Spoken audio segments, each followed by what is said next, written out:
to explain what this magazine is all about and indicate how it can be used in preaching Krishna consciousness.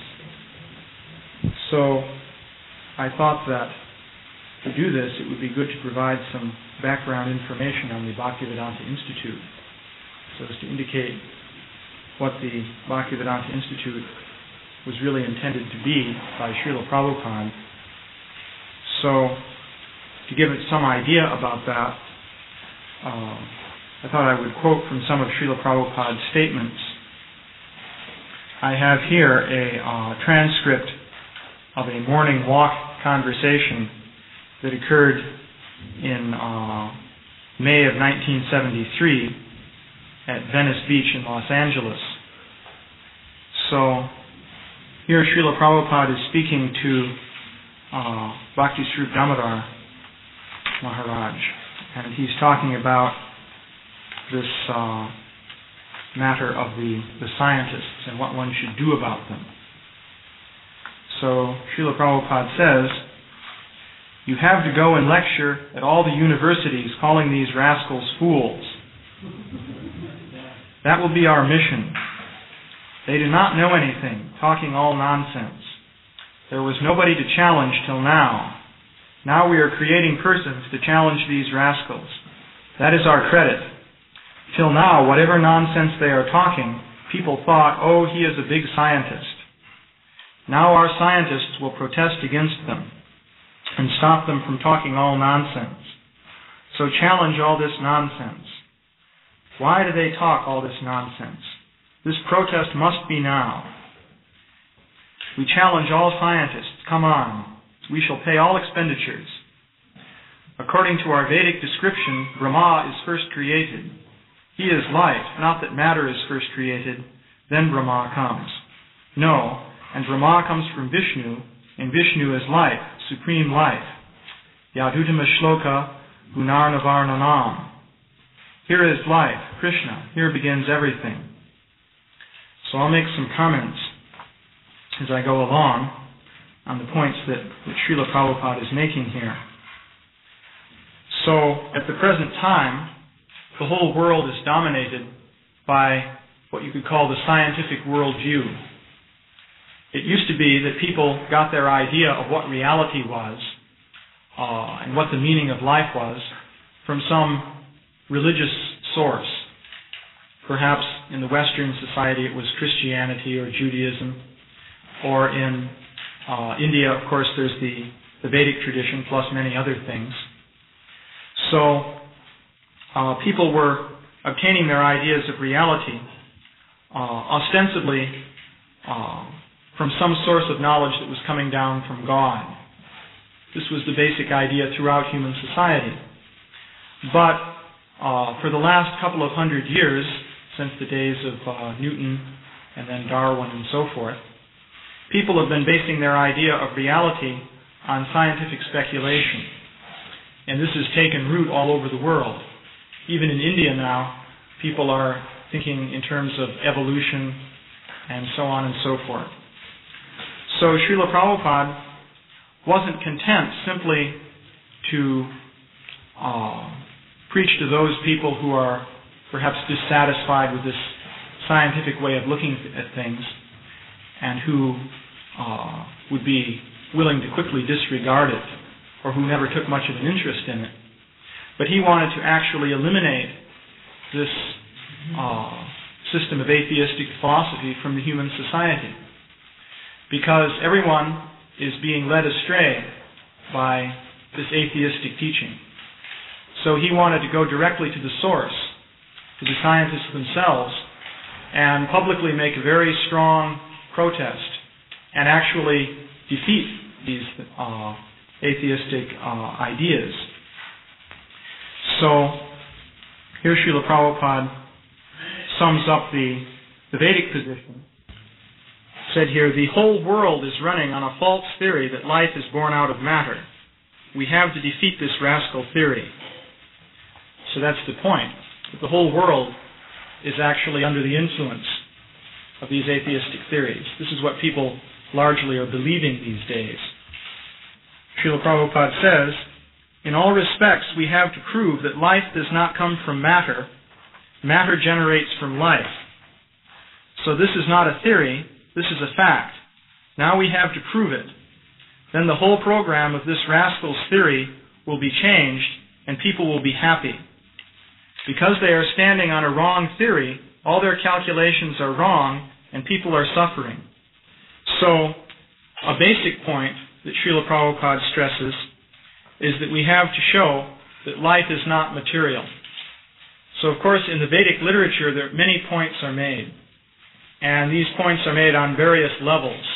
There's the very elementary fundamental level, represented, let's say, by the second chapter of Bhagavad Gita, which explains that the spirit soul is not material, is distinct from the material body. And then from there, you can go up to higher and higher levels of realization, all the way to understanding the conjugal pastimes of Krishna. So, one has to start with the beginning. So, the key point, which is the beginning of the philosophy of Krishna consciousness, is that life does not come from matter. Matter itself originally comes from life, because Krishna creates the material elements. And then matter is formed into different bodies and so forth by Krishna. So all the different forms are coming from the supreme life, namely Krishna. And why are these bodies there? Well, they are vehicles for the spirit souls, which are the actual living entities. And the spirit soul is the real life within the body. It's not the body itself. So this is the starting point for the philosophy of Krishna consciousness.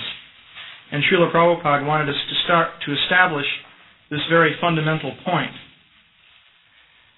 He makes an interesting statement here. He says, so we have the challenge, protest, defeat. This will be our work. Our worshipping of Krishna, that is our internal affair. The external affair will be to establish this theory. Otherwise, they will be misleading the society. So this is an interesting statement. First of all, you'll notice that Srila Prabhupada is very warlike in his statements here. He was not simply being peaceful and spiritual. People sometimes think to be spiritual means that you should be shanti, very peaceful. And of course, that's true. That is the frame of mind one attains by spiritual realization. But in the matter of preaching, Srila Prabhupada was very much on the offensive. He wanted to go and chastise those persons who are misleading the human society. The whole purpose of a human society, according to the Vedic literature, is that it provides a setting in which the conditioned souls can attain spiritual knowledge. For the purpose of mere material enjoyment, there is the animal society, which is perfectly set up for that purpose. Actually, no human being can enjoy materially more than the animals can, because the animals are equipped with senses for material enjoyment, and they have no guilty conscience, because their mind is not developed to the extent that they can understand the implications of what they're doing. So an animal is perfectly set up for sense gratification. So the human society has a different purpose. So if a certain element of men within the human society is misleading everybody and taking them down the path of animalistic sense gratification, then that actually destroys the original purpose of human society as it was intended by Krishna. So Srila Prabhupada wanted to restore the original purpose of the human society. And to do that, one has to eliminate these atheistic elements. So, it's interesting here also, Srila Prabhupada says our worshipping of Krishna is our internal affair. The external affair will be to establish this theory. By that he means that life comes from life and not matter. He speaks of it here as a theory. But of course, he says, because it is truth, you will come out triumphant. There is no doubt about it. It is truth. Now you have to know how to present the truth. That is your business. We are not presenting some theory concocted by my brain. No, this is the fact. Rudimentarily, we have got evidences but it has to be presented by the modern ways. They are presenting some wrong principle by propaganda, and we cannot establish the real principle by factual presentation. What is the difficulty? So, Srila Prabhupada makes an interesting point here. He says, rudimentarily we have got evidences, but it has to be presented by the modern ways. Now this is an interesting point, because what does he mean when he says rudimentarily we have got evidences? Well, Srila Prabhupada here is speaking about presenting arguments based on evidence. Now ultimately, the Shastra provides the conclusive Vedic knowledge. However, the unfortunate situation is that in the modern age, people are not accepting Shastra. If people were to accept Shastra, then it would be very easy. There would be no problem.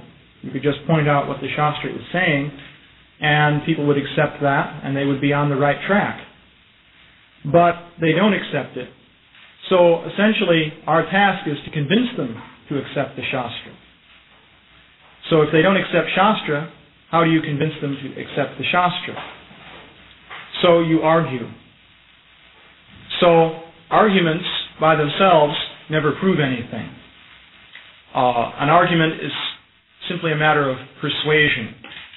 And whether you persuade somebody or not depends on what you're able to do in speaking to that particular person.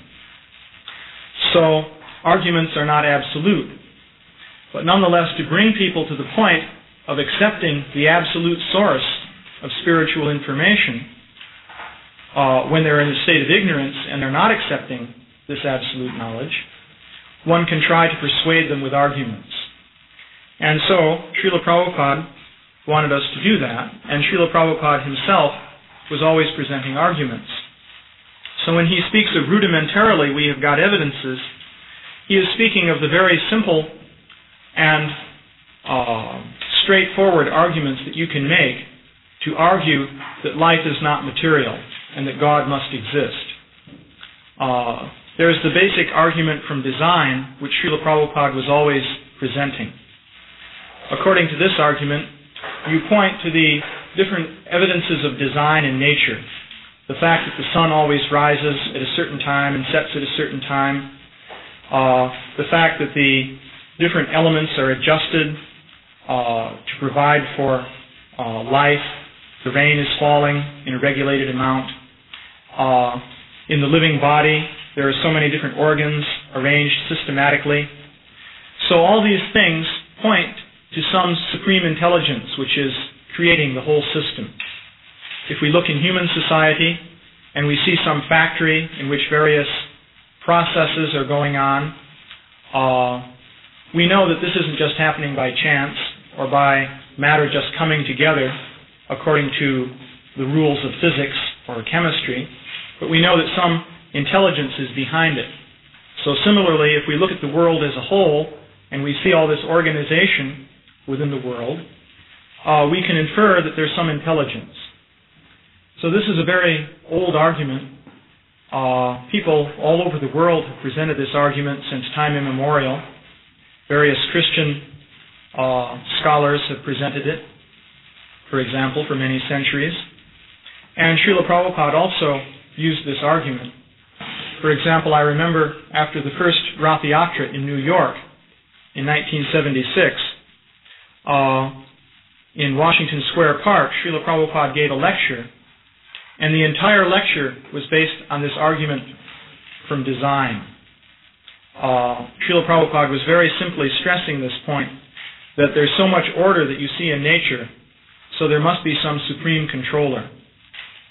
Because the idea that there's a supreme intelligence in nature is a basic starting point for coming to the point of appreciating Krishna conscious philosophy. To begin to appreciate Krishna, you first have to at least think, well, there must be some God who's actually created everything. That's the starting point.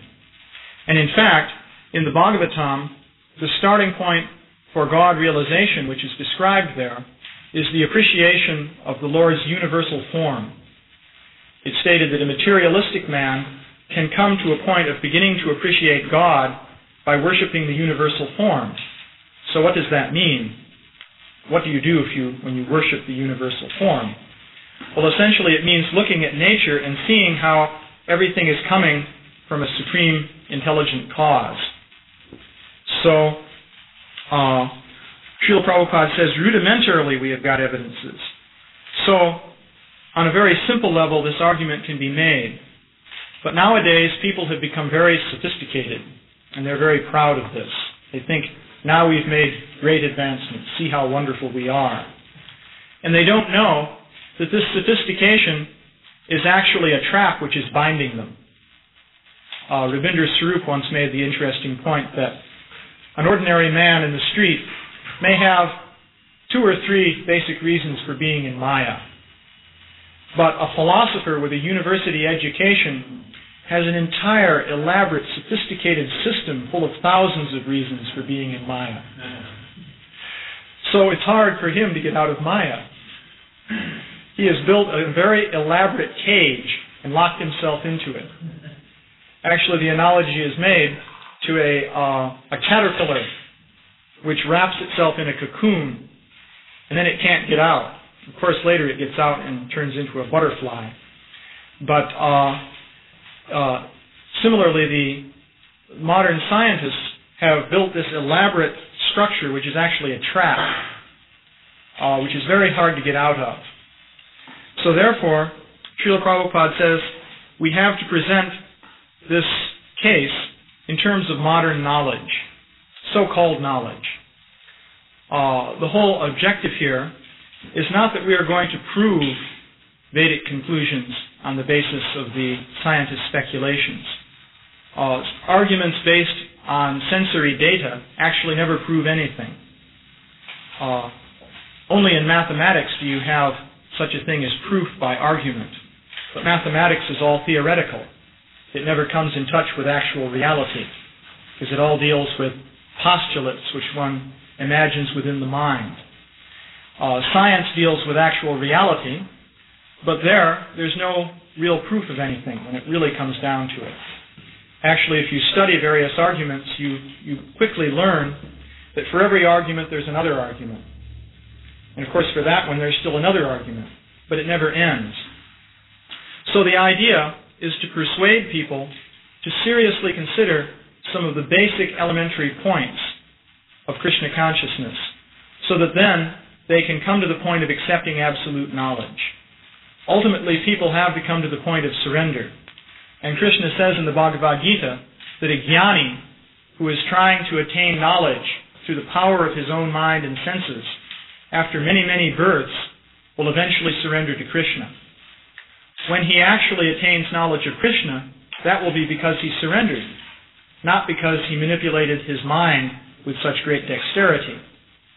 But the point is, as long as he's dedicated to learning everything through the manipulation of his mind and senses, he's going to keep doing that.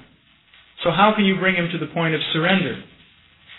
So, one can do that by persuading the person that, look, first of all, you're not your body, which means that what you really are is a mystery beyond anything that you know.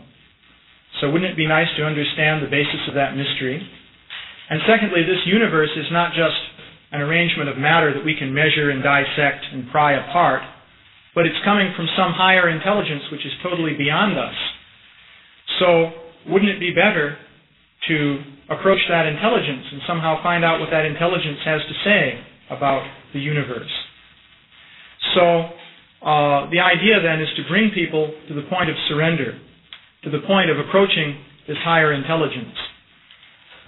So Śrīla Prabhupada says here, so you protest, write books, you are a scientist, prove scientifically, that will be your laurel of taking the doctorate degree. If you also become one of these rascal doctors, then what is the use of your Krishna consciousness? Whatever you say, whatever they say, you silently accept? No.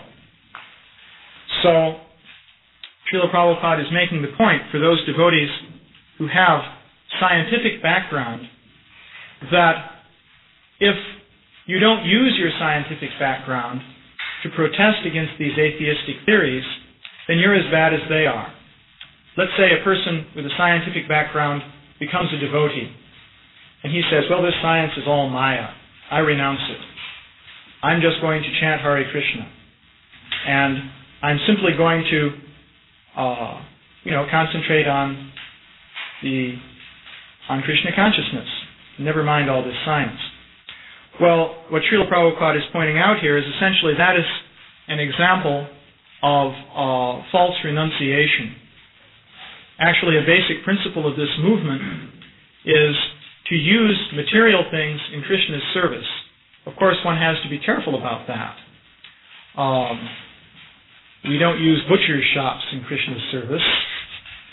And there are many things which, if you try to use them in Krishna's service, you can get in trouble.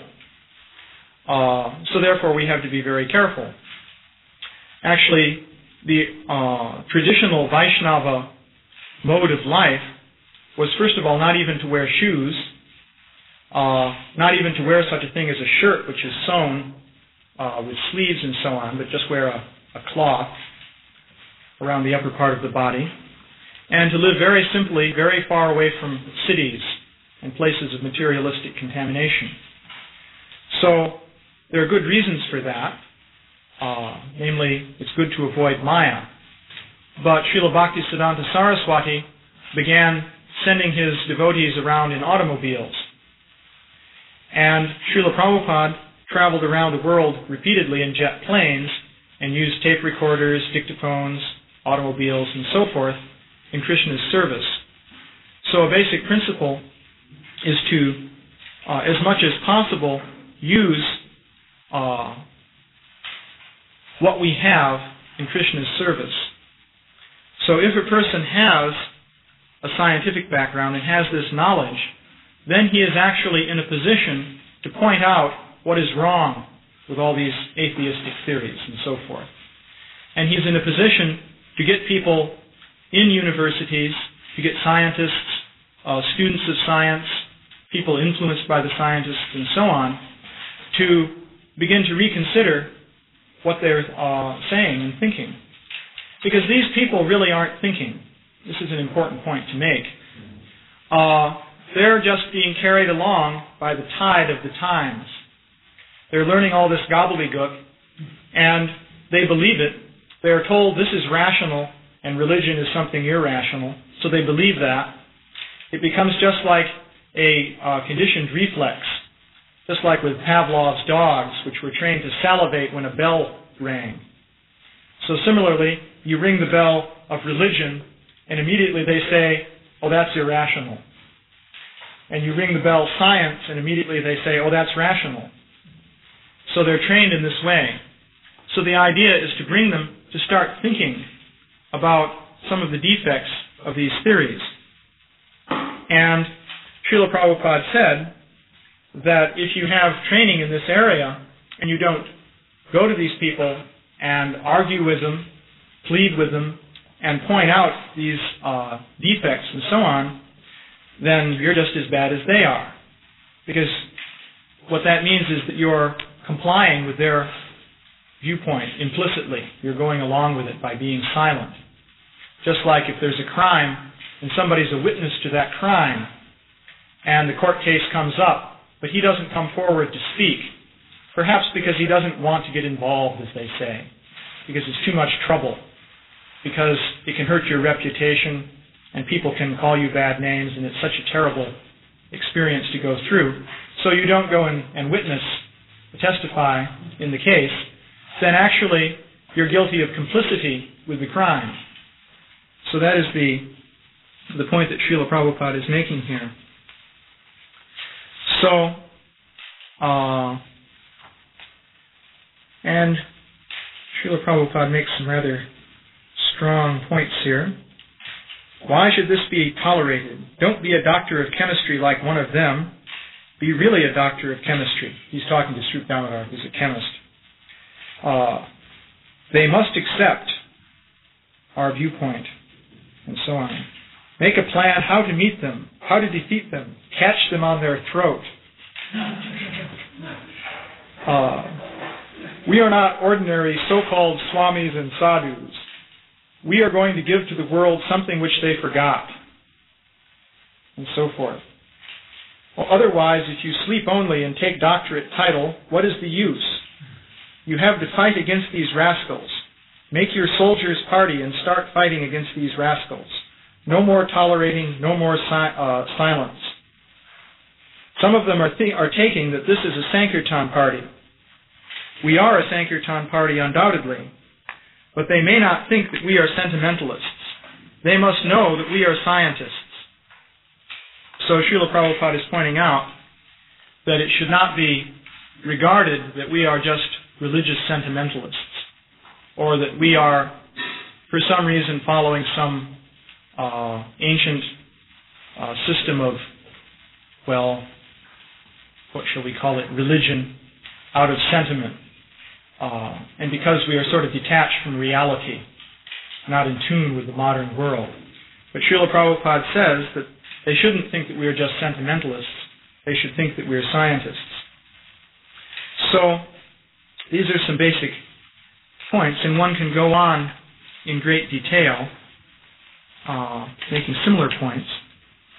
So this Origins magazine is one part of this general effort to defeat the scientific theories and establish basic fundamentals of the philosophy of Krishna consciousness.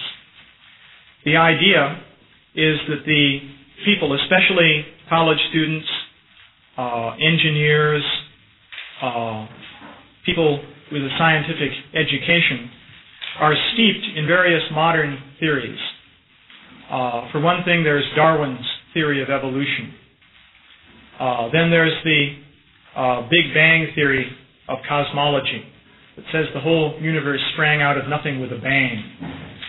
There's the basic idea of reductionism, according to which everything is to be explained in terms of chemistry and physics. A human being is nothing but a collection of chemicals. We evolved by a Darwinian process from randomly distributed molecules which sprang out of the void in a big bang. So in all of this, there's no God and no soul and so forth. So people are very much trained up in this mode of thinking. And of course, these theories change as time goes on. They're always in flux. That's one of the, in a way, the strengths of the scientists. So the purpose of the Origins magazine is to start on the level of popular appreciation of these various atheistic theories. Specifically the level of popular magazines like Omni and Science 85, Discover, Science Digest, and so forth. And starting with that level of presentation, begin to make points showing, number one, that these theories are really not so airtight. They are full of many different kinds of defects. And then making the basic point that, number one, there's good reason to think that there must be some designer behind the universe. This basic argument from design is there. We want to present it in terms of the specific ideas of the scientists themselves, and also to show that there's more to the body than just chemicals. We want to argue that consciousness is something non-material, and we want to point to the existence of the spirit soul.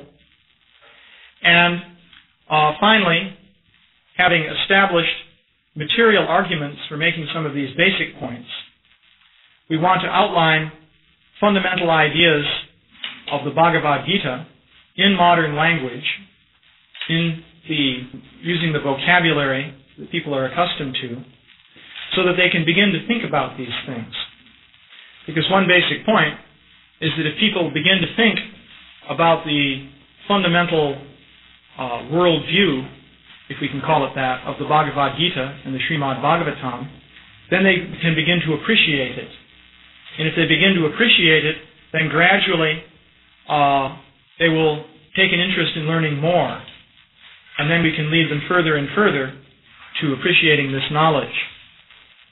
So in subsequent classes, I will go into more specific detail about the Origins magazine. I can discuss some of the specific points that are made there in the various articles. So it's already 6 o'clock, so I won't go into that today. Are there any questions or comments that anyone would like to bring up right now? Yeah? I know that in electricity, with all the theories they have for electronics are all based on some mathematical formula. Mm-hmm. So when they're talking about scientific theories, like biology and science of biology, how do they base it? Is it on mathematics or is it completely different? Well, the basis of all modern scientific theory is mathematical modeling. Now, in some areas of science, they've progressed further along these lines than in others.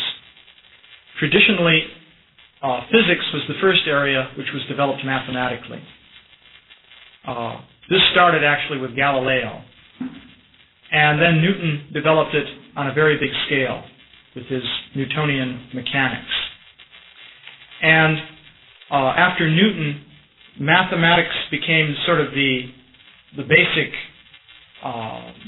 reference point for scientific thinking. The idea was that everything has to be explained in terms of mathematics. Now, in biology, however, it's very difficult to apply mathematics because one is dealing with very complex systems.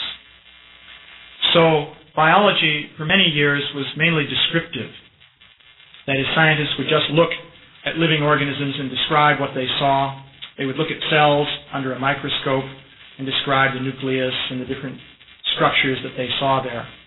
And mainly, they would just give verbal descriptions and then try to give explanations of how they thought everything was working and so on. However, as time has passed, the scientists have tried to make biology more and more mathematical. In fact, I've been working in this area called mathematical biology.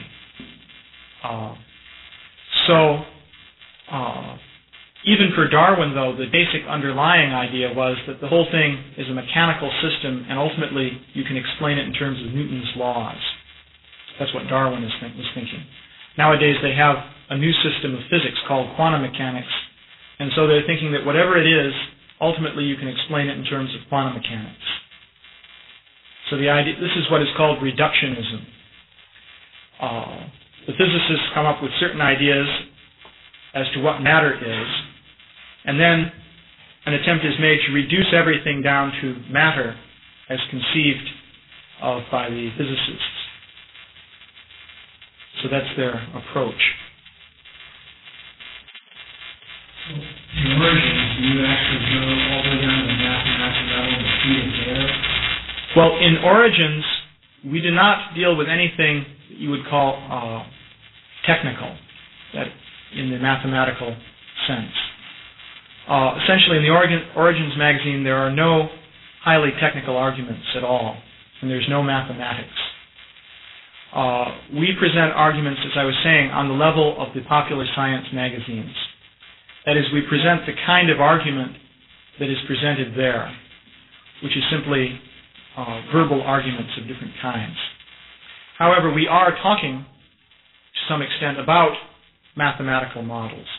I'll just mention briefly, for example, the scientists have their theory, which is called basically the Big Bang theory for the origin of the universe. So we want to point out some of the limitations of this theory. Now, the theory is essentially a mathematical theory. It is based on two things, namely Einstein's general theory of relativity, which is one mathematical theory, and quantum mechanics, which is another theory. So, just to give an example, one point we make in the magazine is that if you're going to make one theory of reality, because there's only one reality, so you need one theory of it for that, then that has to be a complete unified theory. All the different parts have to fit together consistently. So it turns out that the general theory of relativity and quantum mechanics are incompatible. They violently contradict one another. They say two completely different things about the world, and no one has ever been able to put them together into one unit. So, the Big Bang Theory is based on both the theory of relativity and quantum mechanics. That means that as things stand today, it's based on a total contradiction. What that means is there's really no Big Bang Theory. It doesn't exist yet. It's what you could call a hoped-for theory. That is, there's hope that in the future we'll begin to make a theory we'll be able to make a theory like this. Right now, there's just a total contradiction. Now, people in general don't know this. Now, you will find admissions of it even in the popular science magazines, but it's presented in such a way as to lull people to sleep. The way they present it there is by saying that there are still some mysterious features in the matter of the relation between Einstein's profound general theory of relativity and the even more profound and mysterious quantum theory of Heisenberg and Bohr and so on. And so scientists are experiencing great intellectual delight in their effort to weave together these disparate strands of profound theoretical insight. And so they present it like that. And it sounds like a very glorious and marvelous development on the forefront of knowledge. And it sounds like great progress is being made. And soon we will attain ultimate knowledge, even though at the same time we were told we have already attained ultimate knowledge. Actually, we have. It's just becoming more ultimate as time goes on. Actually, there is no limit. Scientific knowledge is ever expanding. So, this is how they present it. But actually, the plain fact is, which is really obvious if you know anything about these theories, is that they're like two completely different theories. They say two completely different things. And no one knows how to put them together. So, that means that on the level of the Big Bang Theory, there's chaos beyond just the primordial chaos that they talk about. There's chaos in people's thinking. So, that's one basic point we want to make. So, I don't think I should eat up our whole japa period. There will be time for many further classes. Yeah? I don't think it's going to do that.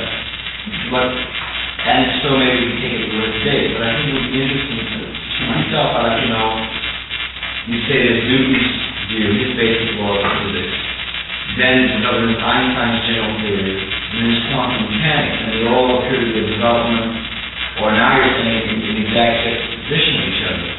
Perhaps explain, Newton says, this is his most algorithm for Newton, then Einstein came along and said this, and then the quantum mechanics is that. Mm-hmm. So if I were trying to preach something, I would try to say that, the Big Bang is based on, they've tried to put apples and oranges together with a computer. I have to expand on that. People say because quantum mechanics is like this, and Einstein's theory is like this. Right. Can that be done in a brief summary, just for the language? Well, it can be done, although, I think some basic points can be made. If you want to, for a 30-word presentation, let me make this basic point. In the theory of relativity, everything is essentially broken down to points. Now, the reason for this is, in Einstein's theory, this is one basic feature of the thing. In Einstein's theory, everything is broken down into points. This is due to the fact that, according to Einstein, if you have 2 points separated by some distance, you cannot speak of them as being linked together to form a unit. There's a fundamental limitation on the rate at which any influence can propagate from one point to another in the theory of relativity, and that's provided by the speed of light. Nothing can travel faster than the speed of light, according to relativity. nothing either physical or non-physical or whatever it may be. That means that an object is essentially split up into points. Because, for example, suppose I push a metal block. Now, naively, we think that when you push a metal block, when the back end starts moving, the front end also starts moving, and the whole thing moves in one unit. And Newton would have thought that way also. That's perfectly reasonable in Newton's theory. But in Einstein's way of looking at it, that doesn't make any sense at all. In fact, you start pushing the back of the block, and it starts moving, and meanwhile the front of the block is something completely different. And later on, it will start moving. So everything is divided into points.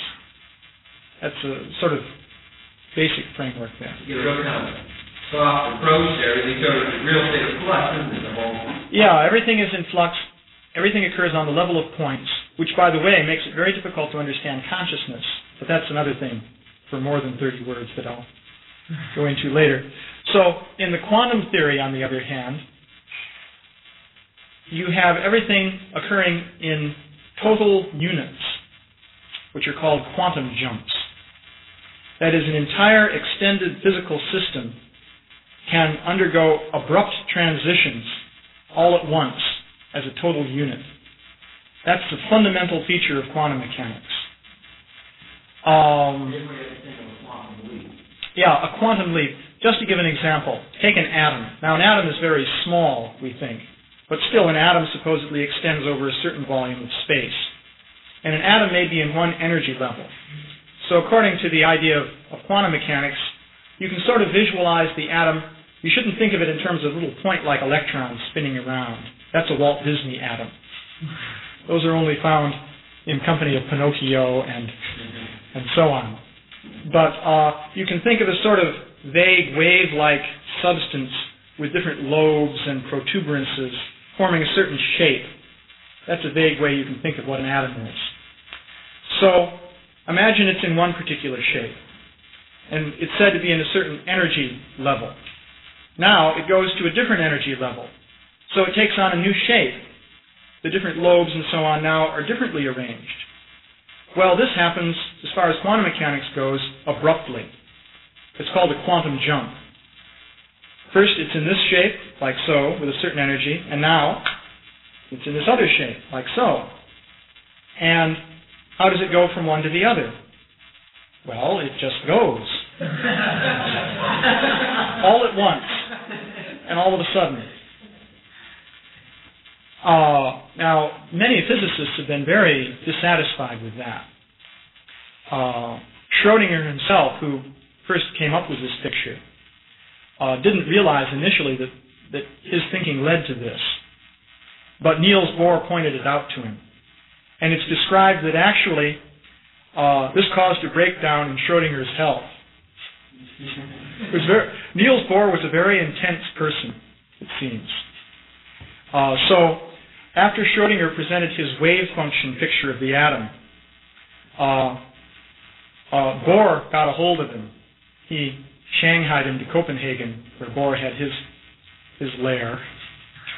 And he started haranguing Schrödinger to get him to accept this quantum jump idea. Because Bohr originally said that electrons make jumps, but he didn't have the wave function.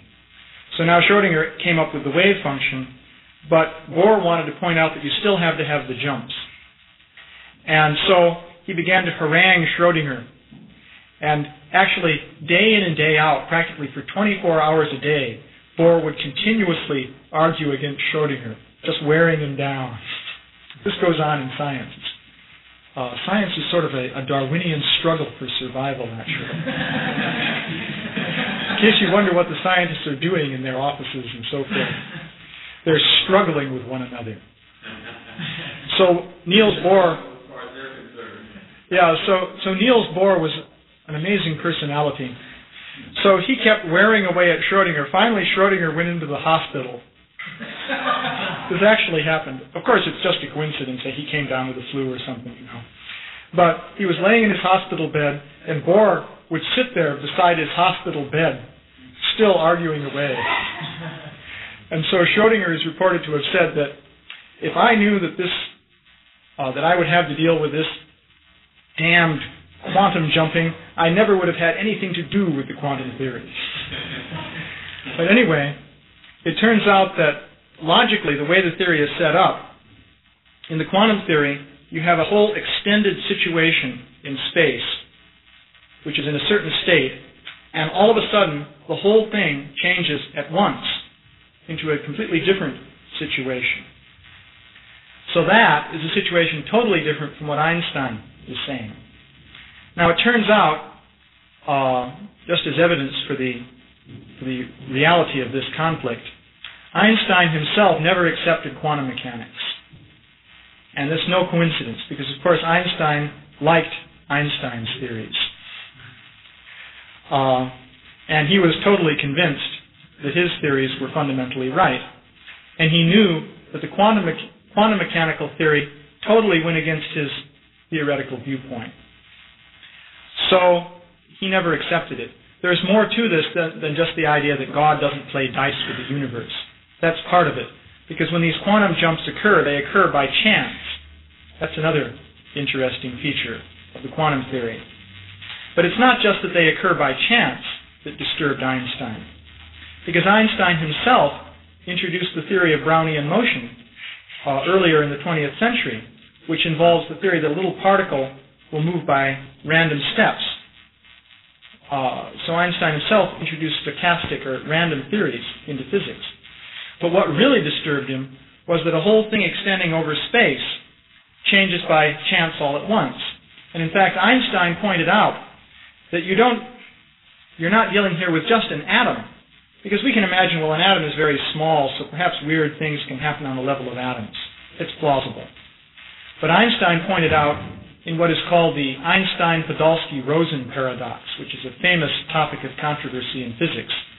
He pointed out that you can have an extended situation over any distance you like. It could be miles, it could be light years, or whatever. And the whole thing changes by abrupt jumps. There's the idea that nothing universe can pop out. Is that part of it? Well, that's a much later speculation that people are making.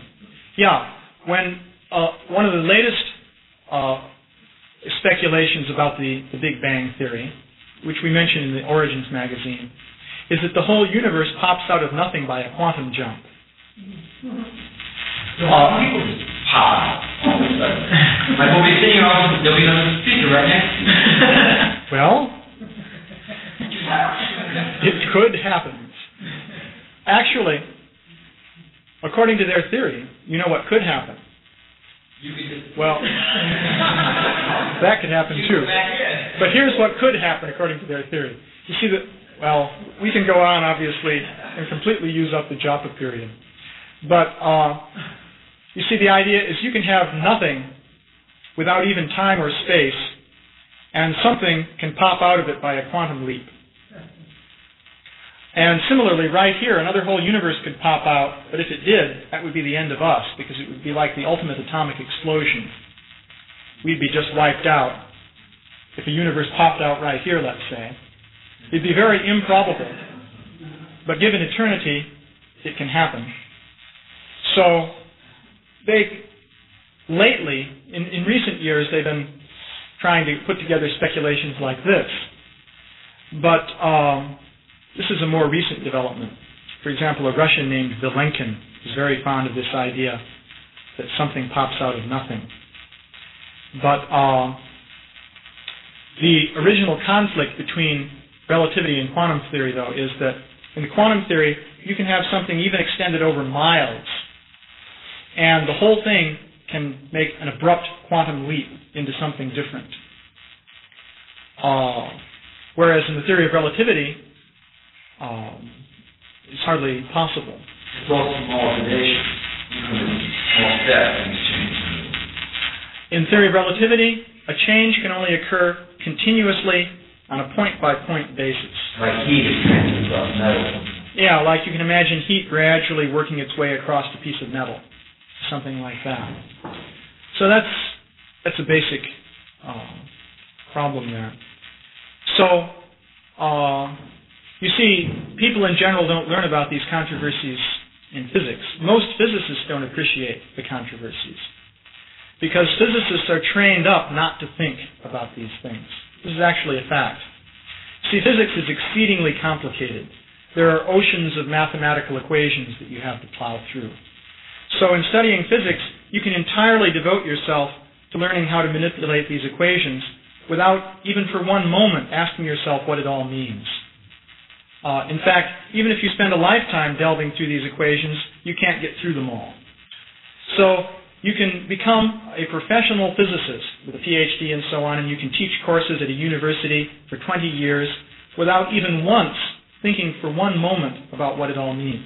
It's possible. And you can argue, in fact, the argument is made, well, look, all these discussions about what it all means have never led anywhere in the last 50 years, or 80 years now, practically. So we have no time for that. We're interested in research. And so, and research means, looking at the energy levels of potassium crystals or something like that, and delving into that ad infinitum, learning more and more about less and less, as they say. So in science, there's a tendency for the scientists to become exceedingly narrow specialists. One scientist will know practically everything there is to know about tunneling in superconductors, but he won't know practically anything about anything else. With this kind of narrowness, even the scientists themselves become oblivious to some of the real problems in their own theories. The scientist who knows everything about the semiconductors will get his general ideas about science the same way that the ordinary students do in the university. Namely, he'll read some article in Scientific American or something like that and just get a general idea.